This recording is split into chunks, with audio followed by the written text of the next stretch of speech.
Halo, selamat siang, sahabat Medika semuanya. Terima kasih sudah bergabung di live Instagram hari ini di Tanya Medika.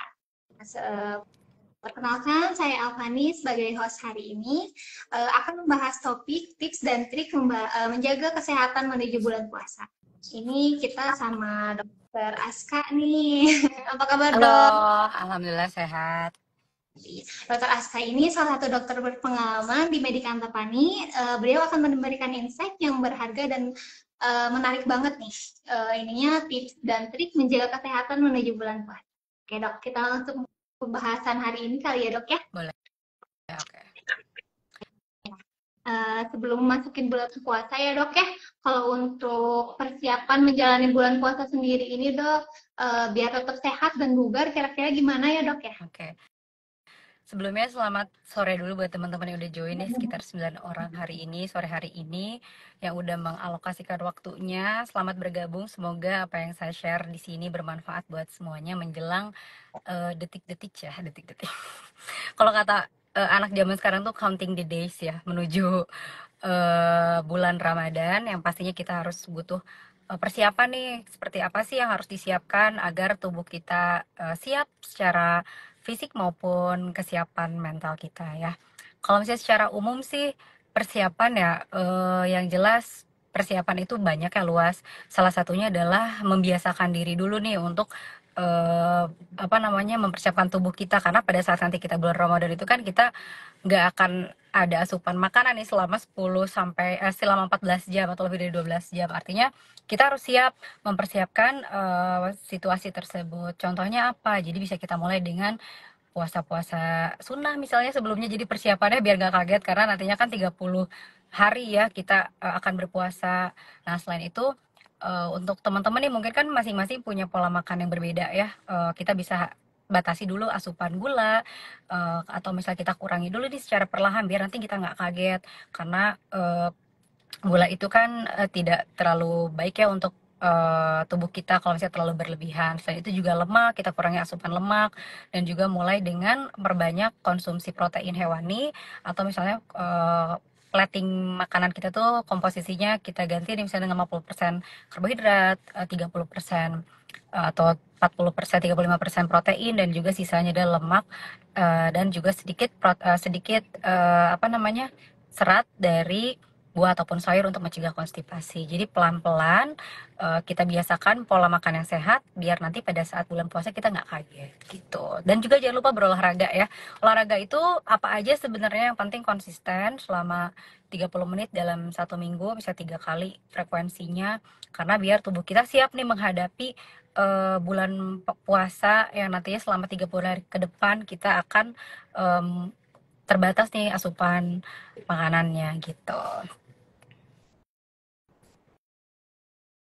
Oke dok, kalau misalnya nih ada yang belum terbiasa sama berpuasa, gimana sih cara melatih tubuh agar lebih siap untuk puasa?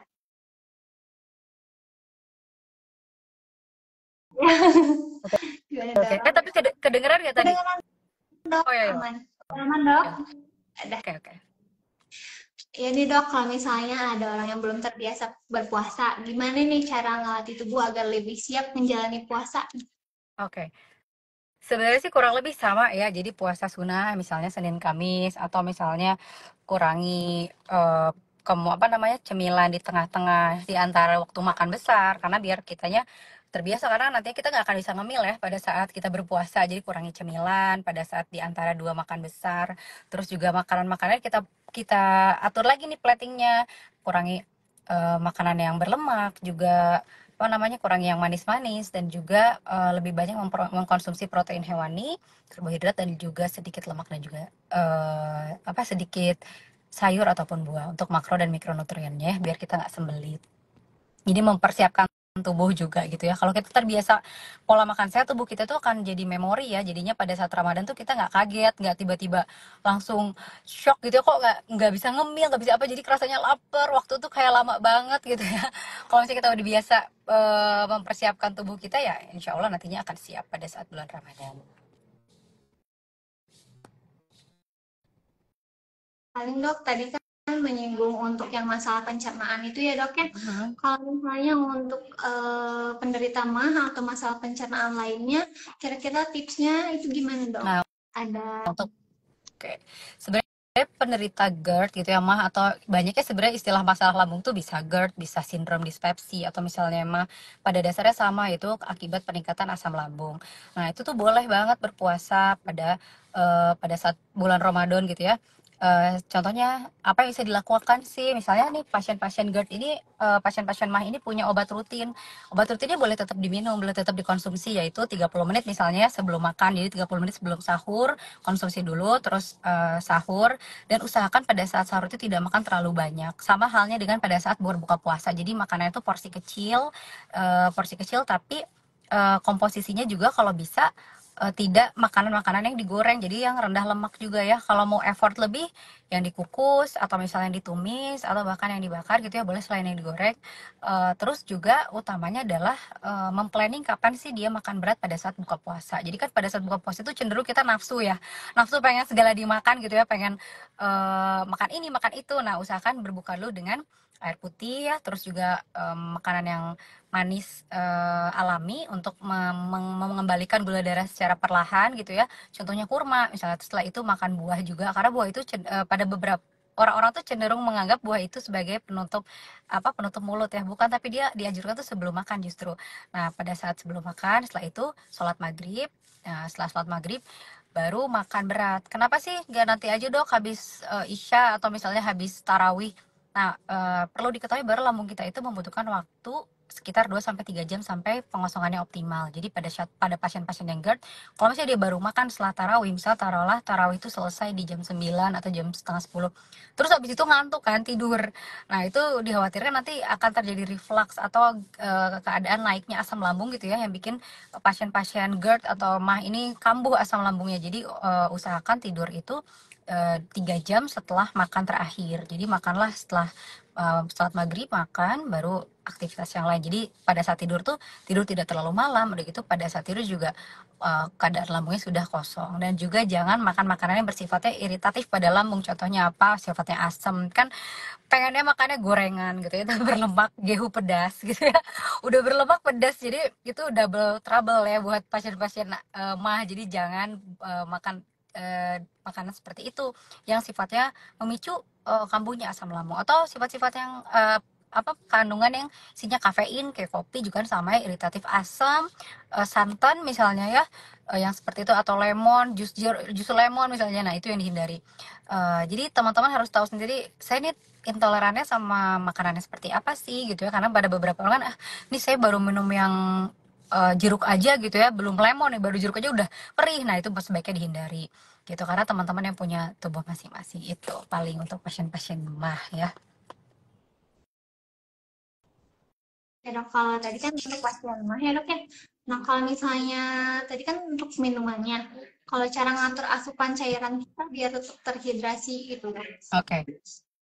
Cairan itu kan tubuh kita tuh sebenarnya 90% tuh isinya air ya. Jadi artinya kita harus banyak minum dong. Nah, cairan yang dianjurkan itu adalah sekitar 2 liter per hari atau sekitar 8 gelas ya. Taruhlah kalau satu gelas itu satu gelas itu sekitar 250 mili, berarti kan 8 gelas. Gimana sih ngaturnya? Sedangkan waktu makan kita hanya pada saat sahur dan juga berbuka puasa. Jadi pada saat sahur misalnya 4 gelas, setelah itu 4 gelas pada saat berbuka, atau 4 gelas itu nggak langsung 4 glek gitu ya, kayak nanti keburu penuh sebelum waktunya makan. Jadi mungkin sebelum sahur nih, sebelum makan 1 gelas dulu gitu, habis makan 1 gelas lagi, mendekati makan 1 gelas lagi misalnya, nanti pada saat buka per 1 jam, per setengah jam 1 gelas ya. Jadi setidaknya masuk 2 liter per hari untuk memenuhi kebutuhan cairan kita, karena pada saat kita puasa selama 12 jam kita tidak ada asupan makanan atau terutama minuman ya, sehingga kita bisa mengakibatkan cenderung terjadinya dehidrasi pada pasien gitu, pada orang-orang yang menjalani puasa. Oke dok, kalau misalnya untuk menu sahurnya nih kira-kira ada rekomendasi nggak dok biar tubuh itu tetap berenergi sepanjang harinya? Nah, kalau menu sahur sebenarnya sih bisa dikreasikan berbagai macam ya. Sekarang tuh banyak resep dari Cookpad, dari TikTok gitu ya. Saya juga sering ambil dari sana. Jadi gampang banget kalau untuk kreasinya seperti apa bisa cari sendiri. Tapi yang jelas komposisinya gitu ya. Komposisinya eh, apa namanya, karbohidrat, protein ya sama ya sebenarnya komposisi itu gitu ya. Jadi jangan makanan yang banyak lemaknya sebenarnya, karena kenapa, lemak itu dia akan membuat kerja lambung itu semakin berat, sehingga jadi kita mudah mudah lelah nantinya, malah jadi sepanjang harinya cepat ngantuk gitu ya. Dan juga gula itu memang dia cepat bikinnya efek cepat kenyang ya, tapi dia cepat lapar juga. Jadi sedangkan kita kan butuh butuh cadangan energi yang cukup selama 12 jam kita berpuasa. Jadi pilihlah karbohidrat kompleks, contohnya misalnya nasi atau beras merah atau oat gitu ya, terutama pada pasien-pasien gula darah, pasien-pasien diabetes mellitus yang menjalani menjalani puasa gitu. Pilihlah menu yang seperti itu, jangan yang kayak misalnya digoreng-goreng gitu ya. Terus juga ada protein ya, protein apapun boleh, protein hewani seperti telur misalnya, ikan atau ayam yang dikreasikan sebagaimana selera masing-masing gitu ya. Sama lemaknya sedikit aja, misalnya untuk menumis hanya butuh eh, minyak sedikit untuk menumis. Dan jangan lupa untuk asupan sayur dan juga buah ya, tetap tadi saya ulang-ulang karena dia tujuannya untuk mencegah terjadinya konstipasi atau susah mengeluarkan kotoran susah BAB pada saat nanti kita berbuka. Oke dok, membahas untuk pasien DM ini kebetulan ada pertanyaan dari question box kemarin. Itu kalau misal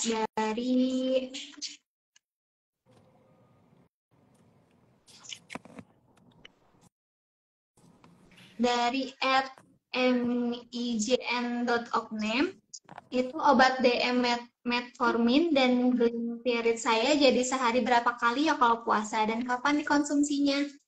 Oke, jadi sebenarnya kan metformin itu kan optimal dosisnya adalah 3 kali sehari ya. Tapi kan beberapa dokter jadi pengobatan itu adalah seni, tergantung dari keadaan pasien, kadar gula darah pasien, kadar objektif pasien, labnya gitu ya, dan juga dokternya gitu. Jadi banyak yang mungkin beberapa orang kok saya metformin cuma 2 kali atau 1 kali.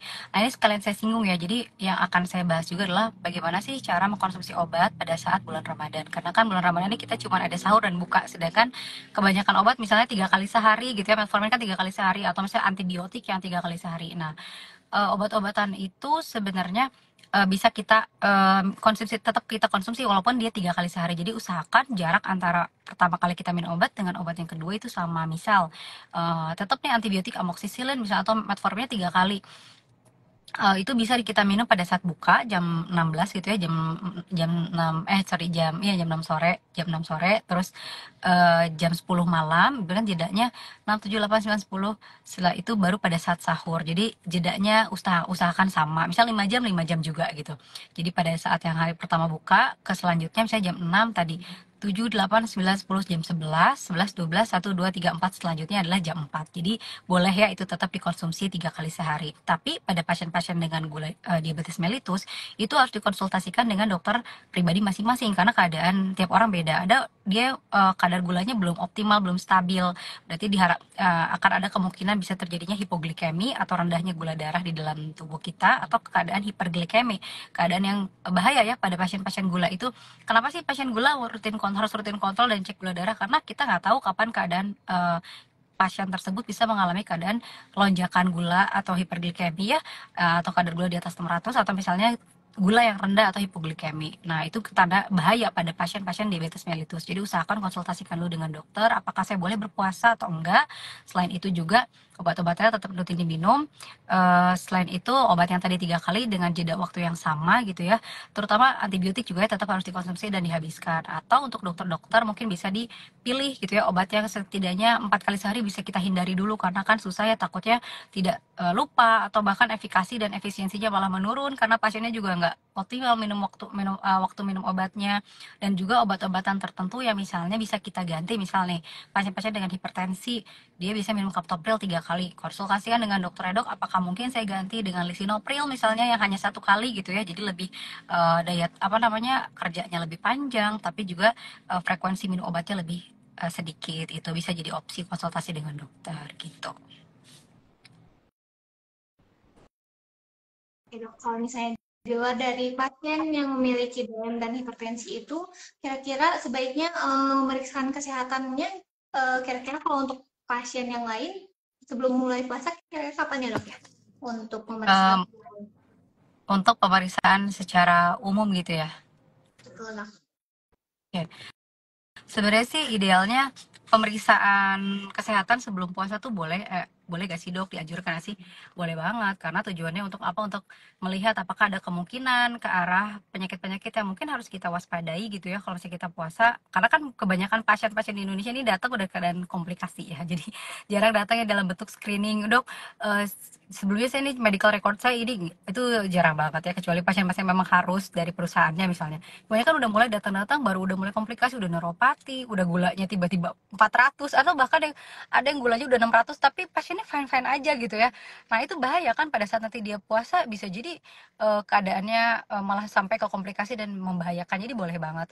Idealnya sih pada secara umum tuh sekitar 2 sampai dengan 4 minggu atau 4 sampai 8 minggu lah ya, mendekati bulan Ramadan. 2 sampai 4 minggu sebelum puasa itu optimal untuk evaluasi medis secara komprehensif, karena tujuannya nanti dokternya akan menentukan nih, misalnya ketemu nih yang harus kita tanggulangi, misalnya gula darahnya ternyata udah masuk ke dalam kategori DM, berarti bisa ada waktu untuk mengelola gula darah pasien. Atau pada pasien, kalau misalnya pada pasien-pasien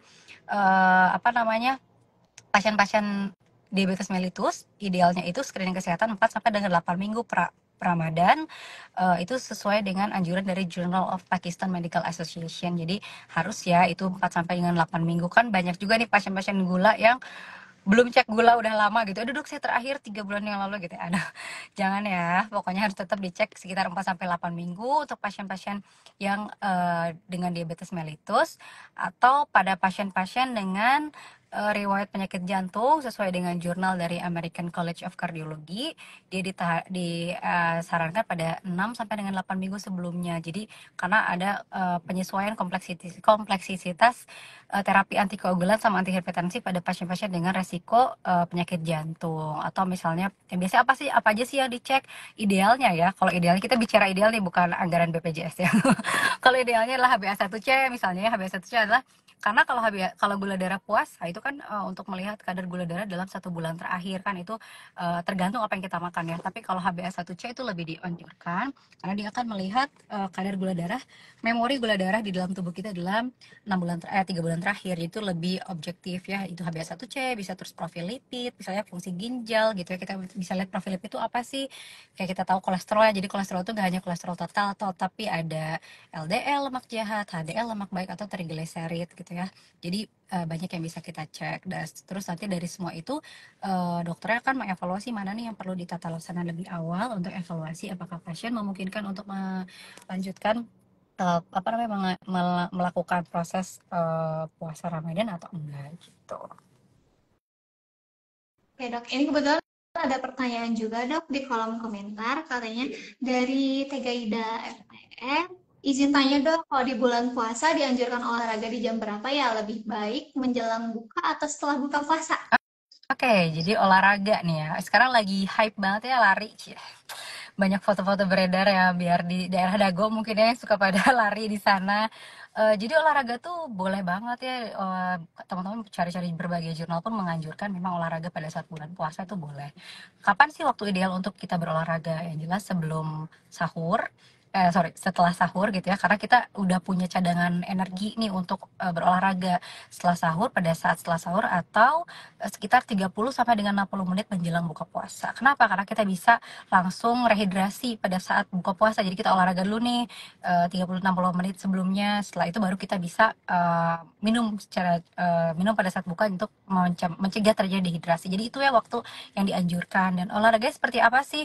Olahraganya itu yang light to moderate intensity. Contohnya jalan kaki, lari yang bukan lari maraton ya, lari sedang gitu ya. Terus bersepeda atau yoga atau bisa pilates nih, sekarang kan lagi zamannya trophy wife gitu ya, berpilates tuh boleh banget. Jadi disesuaikan dengan keadaan setiap orangnya dan juga kontraindikasi yang ada serta finansial. Karena olahraga tuh macam-macam, dari yang murah sampai yang mahal tuh ada ya. Yang murah aja sambil jalan gitu ya, sambil foto-foto tuh boleh banget. Itu bikin. Ini ada satu lagi dok, pertanyaan dari Teh Uci Selawati. Katanya izin dok, apakah ada tips takaran menu sahur atau berbuka agar tetap fit berolahraga di bulan puasa saat ngabuburit? Ini udah nggak siap, udah nggak sabar ya kayaknya nih ya. Mau gimana nih? Ini pasti ibu-ibu nih yang nanya. Untuk takarannya sebenarnya nggak ada takaran pasti berapa gram gitu ya. Kecuali pada pasien-pasien gula kan itu biasanya ada meal plan ya yang biasa di gram karbohidratnya sekian. Takaran sih secukupnya, jelas tidak berlebih-lebihan. Kalau kata anjuran agama juga ya, berhentilah makan sebelum kenyang gitu ya. Jadi jangan segala, kadang kita lapar mata. Kita tetap ingat esensi dari berpuasa juga adalah selain menahan lapar dan juga haus adalah menahan hawa nafsu. Jadi hawa nafsu pada saat kita melihat gorengan berjajaran dan juga cimol gitu ya, aduh pengen beli semua nih, belum makan gorengan nanti abis itu makan bala-bala gitu ya, jadi kayak pengen semua. Lama-lama tubuh kita kaget karena tubuh kita perlu waktu untuk mencerna makanan yang masuk. Jadi tadi stepnya, kalau untuk porsi itu disesuaikan dengan ke setiap orang berbeda gitu ya, tapi jangan terlalu banyak, tidak sampai kenyang yang sampai kita tuh kayak bener-bener begah gitu ya. Jadi pertama tadi minum air putih, makan makanan yang manis alami seperti kurma atau buah untuk mengembalikan kadar gula darah secara perlahan pada tubuh kita. Setelah itu kita sholat maghrib, jedain dulu, baru makan makanan yang berat. Contohnya tadi karbohidrat kompleks gitu ya. Kurang hindari yang langsung gorengan gitu ya. Nah itu maksud saya tuh, jadi hindari yang langsung gorengan. Boleh nggak sih dok? Ya sebenarnya sih kalau bilang boleh, boleh aja sih. Tapi kalau misalnya bilang baik nggak dok, ya nggak baik dong gitu ya, kalau misalnya secara ideal gitu paling. Nah, kalau gitu, kira-kira ada nggak sih dok kandungan suplemen yang aman dan dianjurkan untuk dikonsumsi selama puasa? Apalagi kan bagi orang yang kondisi kesehatannya tertentu ya dok ya. Oke. Jadi kalau misalnya vitamin itu tergantung dari keadaan masing-masing orang ya, masing-masing pasien atau keadaan tertentu kan tergantung dia kurang apa. Misalnya ada pasien yang defisiensi vitamin D, misalnya seseorang yang kurang defisiensi, berarti kan vitamin D yang utama. Tapi kalau secara keseluruhan, sebenarnya semua vitamin atau mineral itu bisa kita dapatkan dari apa yang kita konsumsi. Contohnya dari protein hewani, dari misalnya buah sayur, itu sebenarnya udah banyak ya kandungan multivitamin yang kita bisa dapatkan. Tapi untuk lebih optimal misalnya apa aja sih ya, multivitamin apapun yang mengandung vitamin D, vitamin A, zinc ataupun vitamin D, vitamin A atau vitamin C, karena tujuannya fungsinya adalah untuk mengoptimalkan daya tahan tubuh. Jadi apapun yang multivitamin yang mengandung vitamin C, vitamin A, vitamin D ataupun zinc ya. Apa aja sih bebas. Kecuali pada ibu-ibu hamil atau menyusui ya, ibu-ibu hamil terutama asam folat ya, itu penting untuk perkembangan janin, untuk mencegah mencegah kelainan kongenital pada janin pada saat lahir nanti. Jadi konsumsi asam folat itu penting sampai pada ibu hamil. Buat ibu hamil juga ya dok ya, ibu hamil dan ibu menyusui. Itu kalau misalnya kelola puasa bagi ibu hamil dan ibu menyusuinya gimana ya dok ya, biar produksi ASI tersebut tuh masih nggak terganggu juga gitu dok. Oke. Jadi sebenarnya puasa pada ibu hamil atau menyusui juga boleh ya, karena banyak manfaatnya juga. Contohnya bisa mengatur berat badan gitu ya, indeks massa tubuh, terus juga mengatur memperkuat sistem imun gitu ya. Tapi pada keadaan tertentu, contohnya pada ibu hamil trimester 1 itu sebenarnya sih tidak dianjurkan berpuasa. Kenapa? Karena trimester 1 itu kan rentan, karena itu lagi masa penting-pentingnya pembentukan atau perkembangan dan pertumbuhan janin, terutama pada pasien-pasien yang mengalami morning sickness atau bahasa medisnya HEG ya, hiperemesis gravidarum, mual muntah pada saat lagi trimester 1 kan wajar ya terjadi ya. Nah itu kan HEG juga ada tingkat keparahan ini, apalagi kalau yang pasien-pasien HEG berat itu kan perlu dirawat. Kenapa sih? Karena kan dehidrasi pada ibunya, sedangkan dehidrasi pada ibu itu akan menghambat pertumbuhan janin. Jadi pada trimester 1 sebenarnya sih itu lebih baik tidak dilakukan, atau boleh dikonsultasikan kepada objin masing-masing.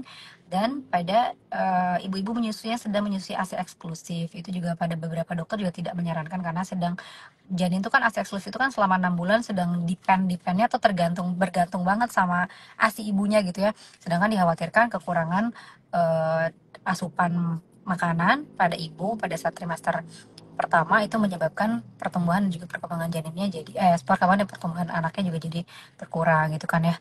Tuh kalau waktu idealnya kapan? Sebenarnya kalau pada saat hamil itu idealnya di trimester 2, karena dia udah ibaratnya udah enak-enaknya nih, udah lagi nggak lagi mual muntah, perkembangan juga sedang lagi berjalan, sedang optimal gitu ya. Atau pada saat trimester 3 pun boleh, walaupun trimester 3 kan juga pada saat itu kan tetap aja sih sebenarnya semua trimester itu janin juga sedang berkembang ya. Cuma yang dikhawatirkan pada trimester 1 ya tadi, pada saat adanya mual muntah. Boleh pada misalnya ketika misalnya ya udah dok saya mau puasa nih, tapi tetap perhatiin ya tanda-tanda dehidrasi, contohnya mual muntah, pusing, lemes atau sampai pingsan gitu ya. Itu berarti segera batalkan puasa biar tidak berkelanjutan. Ya, saya juga dulu waktu hamil trimester 3 puasa full bisa kok. Semangat. Nah, ini kebetulan ada pertanyaan lagi dok di kolom komentar.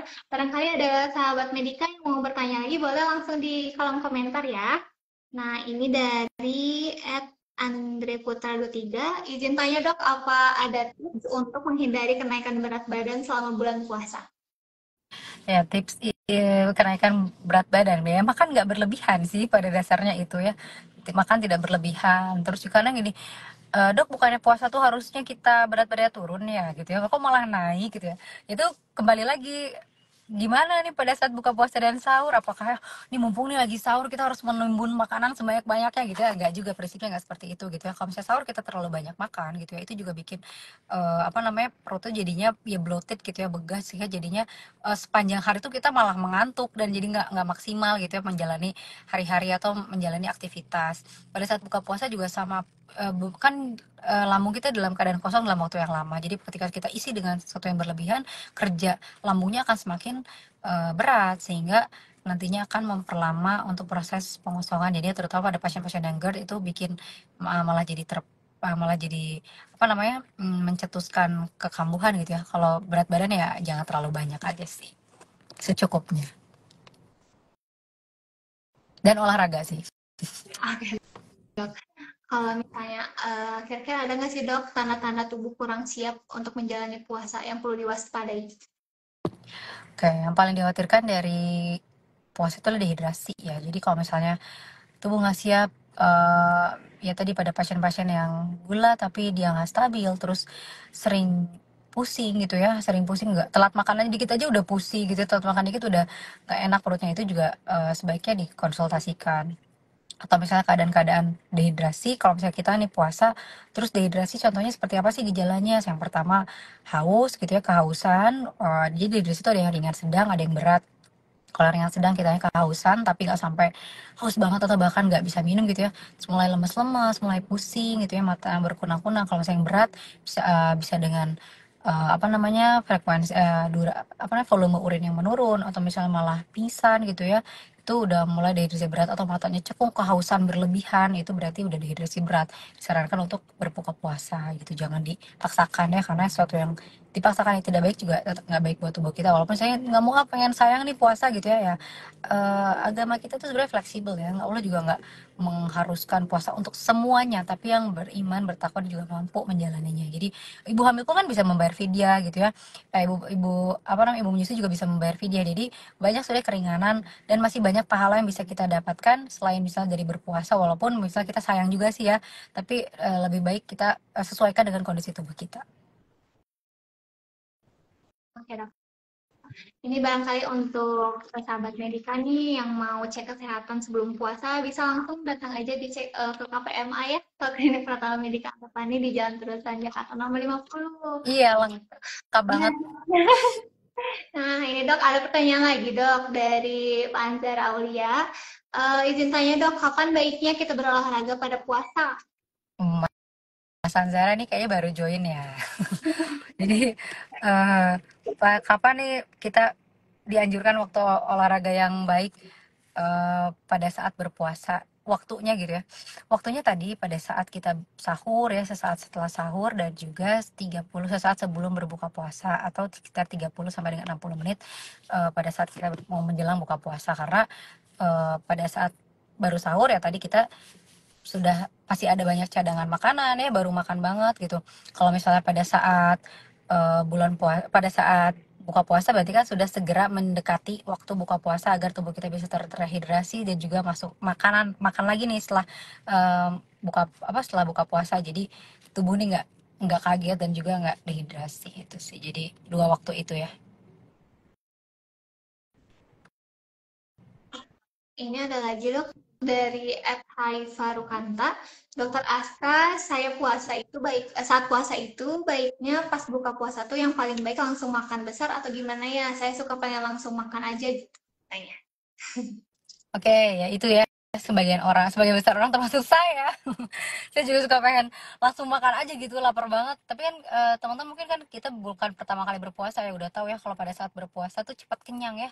Kita kayak cuma lapar mata doang baru makan dua macam yang kita beli aja udah kenyang gitu. Jadi usahakan apa yang masuk ke dalam tubuh kita itu bergizi, bermanfaat, dan juga apa namanya, tidak do harm gitu ya, karena waktunya sangat sempit. Waktu sangat sempit juga kemampuan lambung kita juga terbatas. Jadi yang pertama tadi minum air putih dulu, kita ucapkan bismillah, minum air putih dulu, terus air mineral. Setelah itu buka dengan makanan yang manis alami, yaitu kurma atau misalnya buah. Setelah itu baru sholat maghrib, baru kita makan makanan berat. Jadi makanan beratnya itu apa aja, apapun, usahakan yang tidak digoreng gitu ya, misalnya karbohidrat kompleks, karena dia punya indeks glikemi yang rendah. Jadi waktu cadangan energi kita tuh kan lebih panjang gitu ya. Terus usahakan makannya tidak mendekati waktu tidur. Jadi 3 jam sebelum tidur kita makan berat, nasi, protein gitu ya.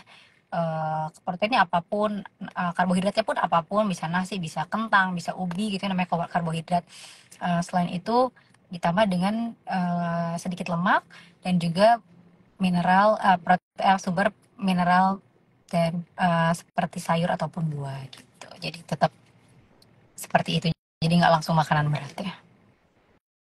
Termasuk untuk sahur juga ya dok ya. Iya. Kebetulan ada dari Ibu Dea Setiadi, untuk sahur baiknya asupan seperti apa yang baik untuk dikonsumsi supaya nggak cepet lapar katanya dok. Iya, sama ya.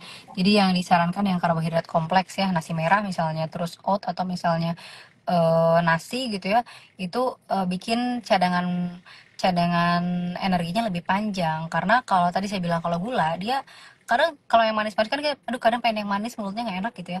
Manis itu dia bikin kita cepat kenyang tapi cepat lapar juga gitu, karena dia cepat dipecahnya. Tapi kalau misalnya karbohidrat dia lama dipecahnya. Jadi kalau misalnya kita makannya yang karbohidrat kompleks, jadinya cadangan energi kita akan lebih panjang untuk menjelang buka puasa nanti gitu. Jadi jangan makan yang manis justru. Apalagi pada saat sahur juga kan kita tubuh tuh, apalagi baru pertama-tama ya, jadi tubuh tuh kan menyesuaikan lagi ya. Biasanya kita makan jam 7 jam 8 gitu. Ini tiba-tiba jam 4 udah makan lagi gitu kan. Pasti cepat kenyang juga, apalagi nggak mood gitu sambil ngantuk. Jadi usahakan apa yang masuk ke dalam tubuh kita bisa menjadi sumber energi kita untuk 12 jam ke depan gitu. Nah, kalau untuk cara mengatasi kantuk sama lemas saat puasa biar tetap produktif gitu gimana dok kira-kira konsumsinya? Untuk biar tetap produktif ya, iya ya, itu juga saya juga PR sih. Jadi rasanya bawaannya tuh ngantuk, capek gitu ya. Balik lagi ya, kalau misalnya kantuk itu berarti kan oksigen yang masuk ke dalam otak kita tuh berkurang ya, oksigen berkurang, jadinya kita cepat ngantuk, lelah, terutama pada saat bulan puasa karena nggak ada makanan yang masuk. Udah gitu kita aktivitas juga tetap beraktivitas seperti biasa gitu ya. Sama sih sebenarnya pada makanan seperti apa tuh, apa variannya tuh sebenarnya apapun yang bisa divariasikan tergantung selera masing-masing. Jelas tadi komposisinya itu adalah lebih banyak karbohidrat ya, sekitar 50%, 30%-nya itu protein hewani apapun, ikan, telur gitu ya, daging, dan sisanya adalah lemak dan juga buah dan sayur ya. Jadi kayak gitu komposisinya. Jadi jangan kebalik, atau boleh protein yang lebih banyak pun boleh gitu ya. Jangan kebalik, malah malah lemak yang lebih banyak dibanding dengan karbohidrat atau protein. Itu mungkin lebih ke komposisi aja sih. Kalau apa isinya sama aja. Dan juga seperti apa menunya itu bisa dikreasikan sebagaimana selera masing-masing orang. Oke. Oh sama itu ya, jangan lupa serat juga ya. Jadi buah sama sayuran itu kan dia sumber serat. Serat itu kan dia akan memperlambat pemecahan gula ya. Jadi nggak bikin cepat ngantuk. Jadi itu sih komposisinya. Untuk menjaga konsentrasi juga ya dok ya. Betul betul betul. Oke dok. Ini ada pertanyaan lagi dok dari Admita SM. Katanya mau tanya tips and trick puasa untuk ibu menyusui tapi ASI nggak berlimpah. Katanya takutnya berpengaruh ke ASINya dok. Iya betul.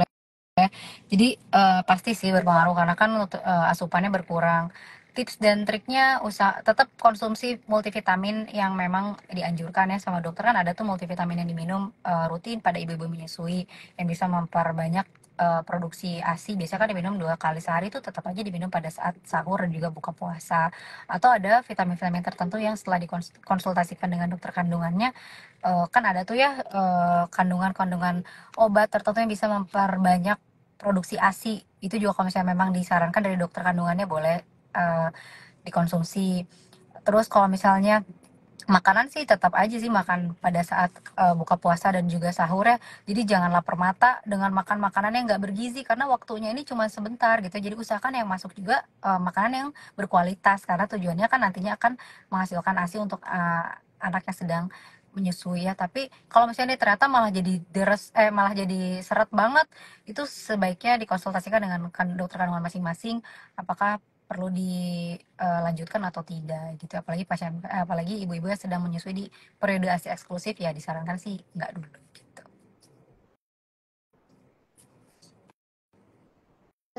Oke dok, ini kebetulan ada pertanyaan lagi dari question box dok. Ini saya dari Tegaida FTR. Katanya saya sering pusing jika berdiri atau berjalan lama saat puasa. Apakah karena darah rendah dan bagaimana cara mencegah dan mengatasinya dok? Oke. Jadi kalau misalnya sakit kepala itu kan sebenarnya banyak penyebabnya ya. Apakah memang penyebabnya karena pada saat apa namanya karena puasa atau misalnya karena pusing yang lain gitu ya. Kalau misalnya memang karena pusing, kita pertama tahu dulu nih underlying disease-nya apakah Mbaknya punya diabetes mellitus atau enggak, karena pusing juga bisa jadi pada saat keadaan gulanya rendah gitu ya, itu bisa bikin pusing. Atau misalnya pasien penyakit tertentu gitu ya bisa menyebabkan pusing. Kalau misalnya pusing nih saya harus ngapain, atau misalnya pada dehidrasi juga bisa bikin pusing. Jadi istirahatkan dulu. Kalau misalnya bisa misalnya lagi di fasilitas kesehatan atau misalnya punya alat tensi di rumah, coba dicek dulu tekanan darahnya, apakah tekanan darahnya menurun atau enggak gitu ya. Karena kalau misalnya pada saat dehidrasi pun itu bisa bikin pusing ya pada saat bulan puasa. Jadi istirahatin dulu, kalau misalnya sekiranya masih kuat ya boleh dilanjutkan, tapi kalau misalnya sekiranya nggak mampu atau misalnya nggak kuat untuk melanjutkan ya sebaiknya tetap dibatalkan ya, karena takutnya malah mengarah ke keadaan dehidrasi yang lebih berat. Itu bisa jadi tanda-tanda, salah satu awal tanda-tanda dehidrasi. Tapi sekarang misalnya ternyata intensitasnya nggak sering, terus juga ringan, nggak terlalu mengganggu aktivitas, cuma pusing sesaat, boleh diistirahatin dulu, duduk sementara, jangan jangan beraktivitas yang berat. Istirahatin dulu sekitar 5 sampai dengan 15 menit. Kalau saya sudah kembali keadaan normal, boleh dilanjutkan. Tapi kalau enggak, lebih baik dibatalkan gitu. Oke dok. Jadi kan untuk sakit kepala saat puasa ya dok ya. Kalau misalnya pusing atau sakit kepalanya terjadinya justru setelah buka puasa itu dok. Padahal siangnya nggak sakit kepala, kira-kira gimana dok? Kalau misalnya pada saat buka puasa, ya sama ya kurang lebih. Mungkin baru muncul karena udah dalam waktu lama nggak ada masukan asupan cairan ya. Ya segerakan minum air teh manis misalnya yang manis-manis biar untuk mengembalikan gula darah, karena dikhawatirkan takutnya karena gula yang rendah tadi ya. Jadi minum yang manis dulu sementara duduk istirahat baru dievaluasi. Kalau misalnya punya tensi tekanan darah yang punya riwayat tekanan darah tinggi, coba dicek dulu karena siapa tahu apakah pusing ini berhubungan dengan puasa atau bukan gitu kan. Kita harus bisa pasien harus bisa membedakan, atau teman-teman harus bisa membedakan ini pusing karena penyakit saya atau bukan ya gitu ya, karena tiap orang kan pasti punya medical record masing-masing ya, punya underlying disease yang menyertai, apakah ini karena hipertensi saya kah gitu ya, atau misalnya karena puasanya kah gitu. Kalau misalnya bukan nih, ternyata dia punya hipertensi, saya kita dicek tensinya stabil, oh berarti mungkin karena kurang cairan aja pada saat puasa. Jadi coba dengan teh manis gitu ya, apapun yang manis, apakah membaik atau enggak. Kalau misalnya membaik berarti memang karena gula yang rendah. Tapi kalau bukan, dievaluasi lagi. Tapi kalau misalnya tetap nggak hilang gitu ya, boleh minum obat pereda nyeri misalnya. Mungkin karena hal lain nih, bukan karena puasa. Dengan obat nyeri pun tidak menghilang, ya segera periksakan diri ke fasilitas kesehatan terdekat. Apa aja sih bisa bikin pusing? Selain tekanan darah yang rendah atau tekanan darah yang tinggi, juga gula yang rendah tadi ya bisa bikin pusing. Atau misalnya pada pasien-pasien yang vertigo misalnya, karena perubahan posisi yang tiba-tiba jadinya bikin pusing. Jadi kenalilah bentuk pusing itu ada banyak sekali. Pusing yang sakit kepala kah atau berputar kah gitu ya, atau seperti pecah kepala kah gitu ya. Itu yang harus disadari oleh pasien. Memang kayak gitu dok, berarti kalau memang seseorang lagi merasa tidak nyaman atau sakit saat berpuasa, itu sebaiknya memang melanjutkan aja puasa atau sebaiknya buka aja dok? Baiknya sih kalau memang nggak kuat buka aja nggak apa-apa gitu, jangan dipaksakan. Itu kan kembali ke keadaan masing-masing ya, karena eh, apa ya, threshold tiap orang kan beda ya. Karena menurut saya misalnya pusing ini nggak apa-apa nih gitu ya, ini masih bisa nih gitu kan, masih ada perasaan gitu ya. Tapi kayak ini saya nggak bisa nih, nah itu nggak apa-apa, buka aja, jangan dipaksain ya, karena siapa tahu malah jadi bahaya, terutama pada pasien-pasien gula ya, pasien-pasien diabetes mellitus yang memutuskan untuk berpuasa. Yang kita khawatirkan tadi kondisi hipoglikemi, karena kondisi hipoglikemi itu lebih sulit ditangani daripada keadaan hiperglikemi. Kalau kondisi hipoglikemi itu rendah, gulanya rendah, itu bahaya ya, karena kan gula juga dibutuhkan ya untuk metabolisme sel-sel gitu ya. Kalau misalnya nggak ada gula juga nggak ada energi yang dihasilkan, sehingga pasiennya bisa mengalami penurunan kesadaran, pada akhirnya kematian. Nah itu yang bahaya banget ya. Jadi boleh pada pasien gula tapi tetap harus dipantau. Oke dok, terima kasih untuk penjelasannya dok, sangat lengkap dan informatif sekali. Barangkali untuk sahabat Medika ada yang akan bertanya kembali, boleh langsung di kolom komentar. Ya dok, ini sebelumnya ada di question box juga dari @irwan_erlanda. Itu apakah aman jika penderita MAH kronis untuk berpuasa dan bagaimana untuk pencegahannya dok? Oke. Jadi sama ya, tadi udah pernah sempat dibahas pasien-pasien mah kronis itu kan, kronis itu lebih dari waktu ya. Kronis itu berarti kan sudah lama ya, biasanya kronis itu lebih dari 2 minggu atau 4 minggu. Artinya dia memang punya kronis, tapi punya mah dalam waktu yang lama. Itu dikembalikan kepada keadaan masing-masing. Bolehkah? Boleh. Kalau misalnya tadi pasiennya sekiranya bukan belum yang dikit-dikit kambuh gitu ya, dalam keadaan akut, sering kambuh dalam keadaan akut, terus juga intensitasnya tidak terlalu berat gitu ya. Karena mah ini juga kan kadang kita cuman mah, nggak juga sih, kadang pada beberapa orang dia sampai sesak nafas gitu ya, karena saking perihnya gitu. Terus bisa juga menyebabkan perdarahan pada saluran cerna. Kalau misalnya ada luka di lambung gitu ya, boleh melakukan puasa di bulan Ramadan. Kalau tadi syaratnya yang pertama, tidak makan berlebihan gitu ya pada saat buka maupun sahur. Makanlah dalam porsi yang kecil. Terus minum, konsumsi obat-obatan lambung dulu yang memang rutin diminum. Contohnya tadi ya, obat-obatan lambung golongan PPI gitu ya, azol gitu ya, diminum 30 menit sebelum sahur, dan juga pada saat buka 10 sampai dengan 15 menit setelah buka, untuk melindungi apa namanya, untuk menstabilkan atau jadi kan sebenarnya tuh obat lambung tuh banyak ya, ada yang tujuannya untuk melindungi mukosa lambung sesuai dengan kebutuhan pasien, atau yang first line-nya adalah yang pasien golongan PPI atau proton pump inhibitor, yang tujuannya untuk mengurangi produksi asam lambung. Jadi tetap ya dipakai itu sebagai mekanisme proteksi. Setelah itu jangan makan, ataupun ya makan makanan berat, terutama menjelang tidur. Jadi 3 jam sebelum tidur usahakan sudah selesai makan berat. Jadi makannya tuh dimajuin ya setelah maghrib, jangan pada saat setelah isya atau setelah buka puasa. Nah setelah itu 3 jam kemudian baru tidur. Karena apa? Karena kalau misalnya kita makan sebelum tidur, pas belum tidur ya, terutama pada pasien-pasien yang punya mah kronis atau penyakit lambung, itu nantinya akan memicu peningkatan asam lambung, dan jadinya kambuh deh mahnya. Jadi kan nggak kuat nanti selanjutnya untuk menjalani hari-hari gitu ya makan. Dan jangan makan makanan yang berlemak juga ya, lemak juga kan memacu. Dan juga pada saat buka hindari yang kafein, tadi yang asam, sifatnya asam, kafein seperti kopi atau teh pekat gitu ya. Terus juga makanan yang pedas ya, itu yang dihindari. Tuh paling. Dok, terima kasih juga dok, sangat lengkap banget ya dok ya untuk tips dan trik menjaga kesehatan menuju bulan puasa ini. Nah sebelum kita mengakhiri live ini, boleh dijelaskan dok untuk take home message dari dokter Aska untuk sahabat Medika, kira-kira ada? Oke, jadi pada intinya kita untuk mensiapkan tubuh kita nih untuk tetap bugar dan optimal menjelang bulan puasa adalah membiasakan diri kita dulu, dari mulai misalnya puasa yang sunnah Senin Kamis, atau misalnya puasa Daud gitu ya, sehari sekali. Terus juga memulai untuk merevisi, revisi udah kayak skripsi gitu ya. Merevisi pola makan kita gitu ya. Jadi sedikit-sedikit ya udah mulai mengurangi cemilan di tengah antara dua makan berat. Setelah itu juga mulai untuk makan makanan yang sehat untuk tubuh, untuk nanti mempersiapkan cadangan energi yang maksimal pada saat kita berpuasa. Selain itu juga berolahraga yang rutin, karena biar tubuh kita punya memori untuk membangun daya tahan tubuh, untuk juga kebugaran tubuh juga ya. Olahraga pun boleh pada saat bulan puasa, setelah sahur dan juga menjelang buka puasa 30-60 menit menjelang buka puasa dengan olahraga yang sifatnya light to moderate intensity seperti jalan pagi ataupun berolahraga seperti bersepeda. Terus keadaan-keadaan tertentu juga boleh ya melanjutkan puasa pada keadaan seperti pasien dengan diabetes mellitus atau misalnya ibu hamil menyusui boleh, dengan catatan sudah berkonsultasi dengan dokter pribadi masing-masing dan tidak dalam keadaan yang tidak stabil dan dalam waktu-waktu yang tadi sudah dijabarkan untuk ibu hamil di trimester 2 atau 3 gitu ya, untuk ibu menyusui tidak pada saat sedang ASI eksklusif atau dia pada pasien-pasien GERD atau masalah lambung dengan tips and trick yang tadi sudah disampaikan, tidak berbuka dengan makanan yang sifatnya iritatif dan juga tidak berlebihan.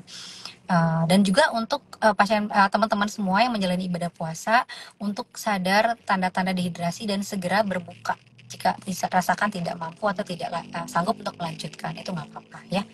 Itu mungkin yang bisa disampaikan. Jangan lupa untuk komposisi makanannya karbohidrat kompleks seperti nasi sekitar 50% protein dan juga sedikit lemak dan juga sayur buah sebagai makronutrien dan juga sumber serat untuk memperlambat proses pemecahan gula sehingga nanti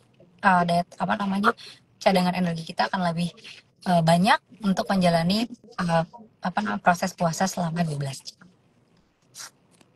Oke, Dok. Dok, ini masih ada pertanyaan di kolom komentar. Ini satu lagi ya, Dok ya.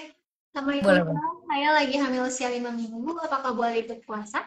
Nah, ini nih contohnya. Jadi trimester 1 itu di 0 sampai dengan 12 minggu ya. Jadi sebenarnya sih tidak disarankan ya untuk 5 minggu berpuasa. Kalau dari saya ya, tetap konsultasikan dengan dokter kandungan masing-masing. Karena setiap orang berbeda riwayatnya. Misalnya pada dia trimester 1 tapi ditambah dengan riwayat HEG itu sama tidak disarankan sih, karena ada resiko dehidrasi pada pada ibu-ibu hamil di trimester 1. Jadi tidak dianjurkan sih kalau dari saya. Ya, mungkin sekian kali ya, Dok ya untuk live hari ini. Terima kasih banyak untuk Dokter Aska untuk pemaparannya, pembahasannya sangat informatif, sangat semoga wawasannya itu bisa bermanfaat dan membantu sahabat Medika semuanya. Jangan lupa untuk sahabat Medika terus menjaga kesehatan dan melakukan kontrol rutin, apalagi kalau kontrolnya ke klinik pertama Medika Antapani. Iya, benar banget, lengkap banget ya dari mulai lab segala macam ada. Dokternya pun senang karena kalau pemeriksaan tuh udah lengkap, jadi diagnosisnya bisa lebih tegak dibandingkan kalau misalnya belum ada pemeriksaan yang lengkap. Gitu, sampai jumpa di sesi live berikutnya. Tetap sehat dan semangat. Terima kasih semuanya. Terima kasih, Terima kasih. Dok. Assalamualaikum.